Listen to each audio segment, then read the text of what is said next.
v'là du slow, en v'là, et c'est du bon. Céline, Death on the Installment Plane. New York Books, 1971. Here we are, alone again.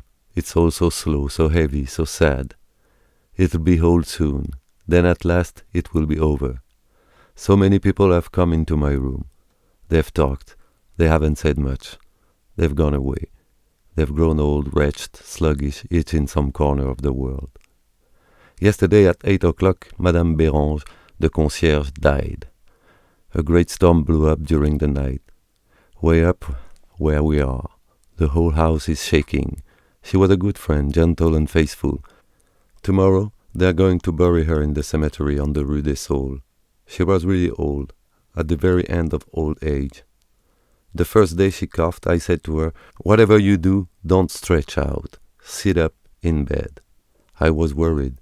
Well, now it's happened. Anyway, it couldn't be helped. I haven't always been a doctor. Crummy trade.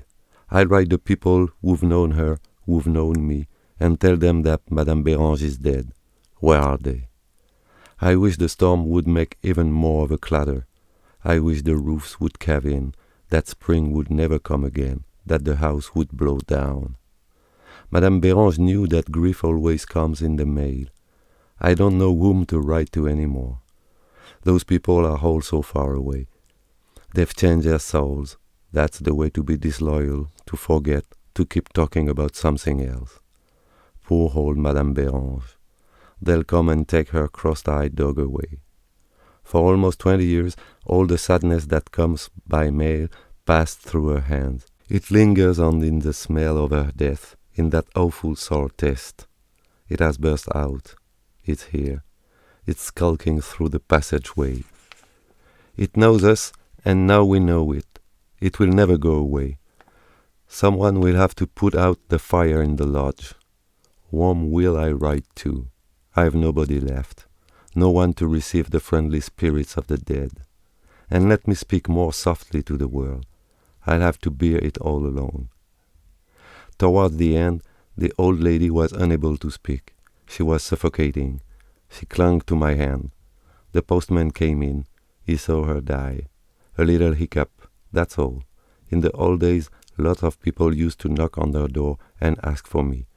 Now they're gone, far away, into forgetfulness, trying to find souls for themselves. The postman took off his cap. I know I could talk about my hatred. I'll do that later on if they don't come back. I'd rather tell stories. I'll tell stories that will make them come back to kill me from the end of the world. Then it will be over, and that will be all right with me. At the clinic where I work, the Linutri Foundation, I've had a lot of complaints about the stories I tell. My cousin Gustin Sabayou makes no bones about it. He says I should change my style. He is a doctor too, but he works across the Seine at La Chapelle Junction. I didn't have time to go see him yesterday. The fact is, I wanted to talk to him about Madame Bérange. I got started too late. Seeing patients is a rough job. At the end of the day, we're both pooped. Most of the patients ask such tedious questions. It's no use trying to hurry. You've got to explain everything in the prescription 20 times over. They get a kick out of making you talk, wearing you down. They're not going to make any use of the wonderful advice you give them, but they are afraid you won't take trouble enough, and they keep at you, make sure. They want suction cups, X-rays, blood tests. They want you to feel them from top to toe, to measure everything, to take their blood pressure, the whole damn works. Gustin has been it for 30 years. One of these days, I'm going to send those pastes of mine to the slaughterhouse at La Villette for a good drink of warm blood, first thing in the morning.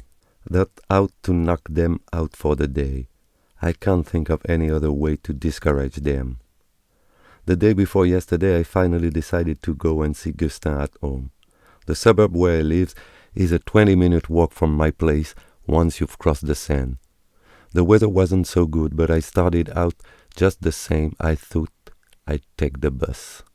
I hurried through my consultation. I'm slipping out past the accident ward when an old bag spots me and latches on to me. She drags out her words like me. That comes of fatigue. She has a voice like a gratter.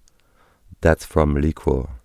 She starts whining and whimpering. She wants me to go home with her.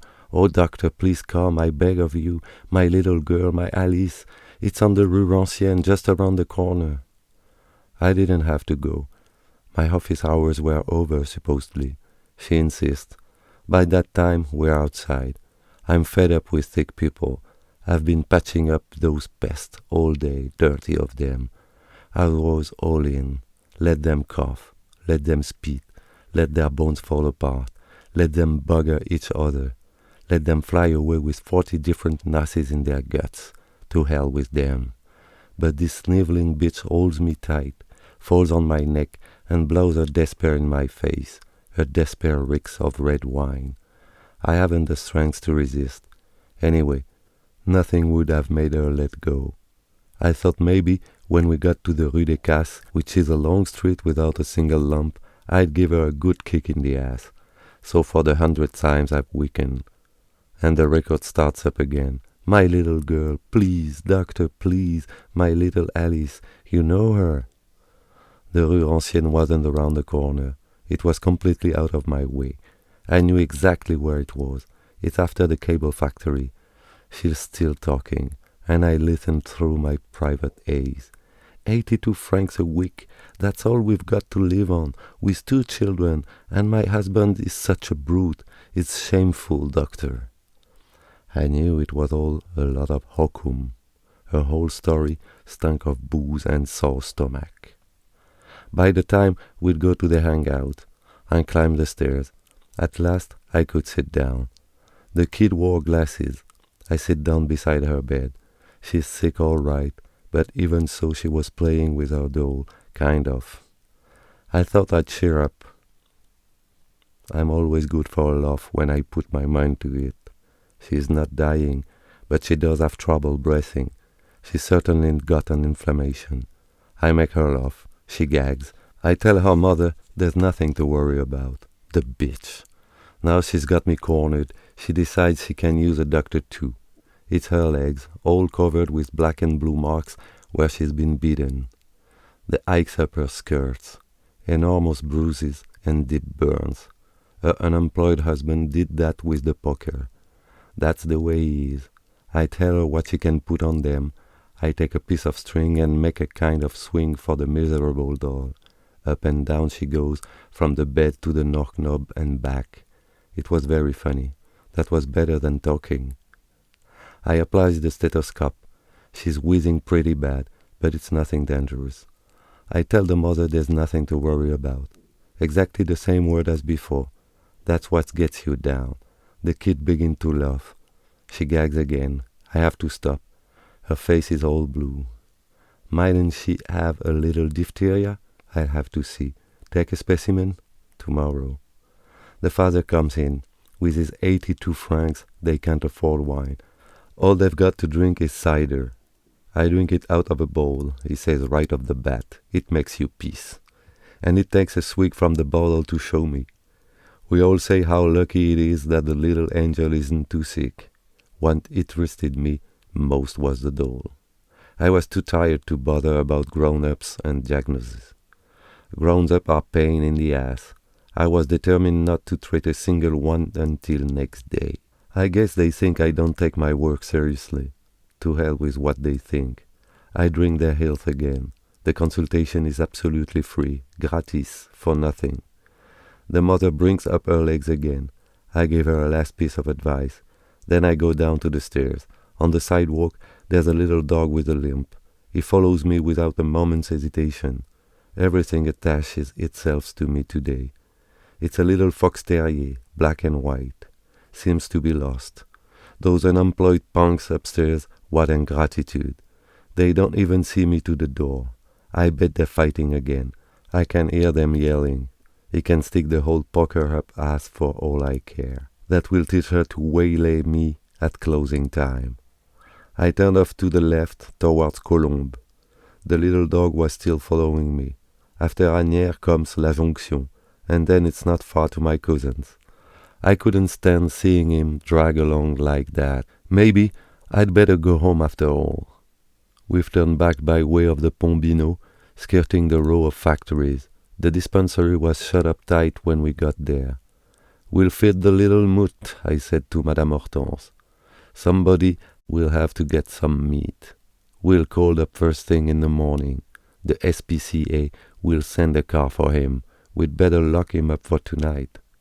Then I went out again, easy in my mind, but that dog was too scared. He'd been beaten too much. Life is hard on the streets. When we opened the window next day, he wouldn't wait. He jumped out. He was even afraid of us. He thought we'd locked him up to punish him. He couldn't understand. He didn't trust anybody anymore. It's bad when that happens.